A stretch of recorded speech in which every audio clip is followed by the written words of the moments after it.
Je me nomme Ibrahim Sy, premier vice-président du Conseil national de la jeunesse du Sénégal, en même temps président du Conseil régional de la jeunesse de Louga.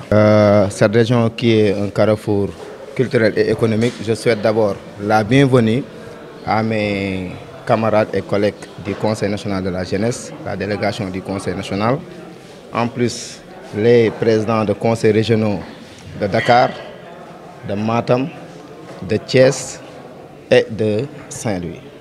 Donc l'objectif de cette rencontre est une rencontre de partage par rapport à l'atelier qui a été tenu à Mbour, plus précisément à Rio, concernant les réformes du Conseil national de la jeunesse du Sénégal.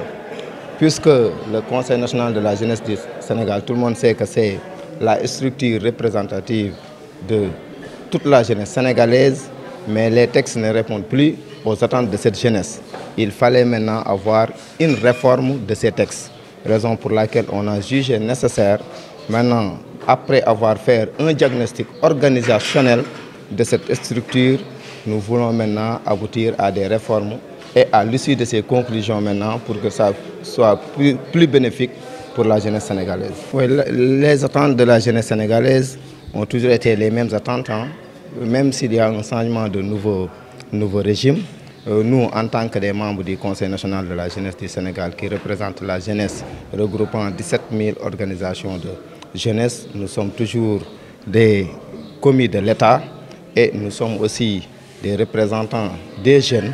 Donc tout ce que nous faisons, nous le faisons pour l'intérêt de la jeunesse sénégalaise. Donc avec ces nouvelles autorités, d'abord nous leur souhaitons un très bon mandat pour le Sénégal et pour cette jeunesse aussi. Le Sénégal ne fera ce que la jeunesse sénégalaise, donc, qui représente 67% de cette population. Donc je disais que tout ce qu'on fait sans pour autant prendre en compte les préoccupations de cette jeunesse, donc on ne peut pas aboutir à des lendemains meilleurs pour le Sénégal. Donc raison pour laquelle il faut qu'on puisse prendre les préoccupations de cette jeunesse sénégalaise. Les préoccupations, c'est-à-dire, tout le monde sait qu'il y a un problème, le problème de l'emploi, donc c'est un phénomène, ce n'est plus maintenant un phénomène, mais c'est une réalité.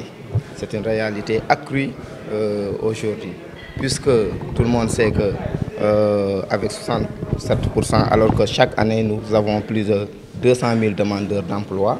Donc tout le monde sait que si on ne tend pas à l'auto-emploi, on risque de ne pas prendre en compte maintenant les préoccupations de cette jeunesse. Et tout ce que nous souhaitons, nous, en tant que Conseil national, pour rester toujours dans notre sujet, donc nous voulons l'appui des autorités, l'appui financier et matériel de l'État pour qu'on puisse maintenant aboutir à ces réformes, pour pouvoir avoir un conseil digne de son nom et un conseil plus représentatif pour pouvoir maintenant répondre aux attentes de cette jeunesse. Le plaidoyer n'est rien d'autre que, comme on l'a fait avec leurs prédécesseurs, c'est-à-dire notre mandat est arrivé en terme depuis 2020 et on avait écrit à l'époque un courrier au niveau de la présidence pour pouvoir demander maintenant l'appui financier et matériel pour renouveler le Conseil national.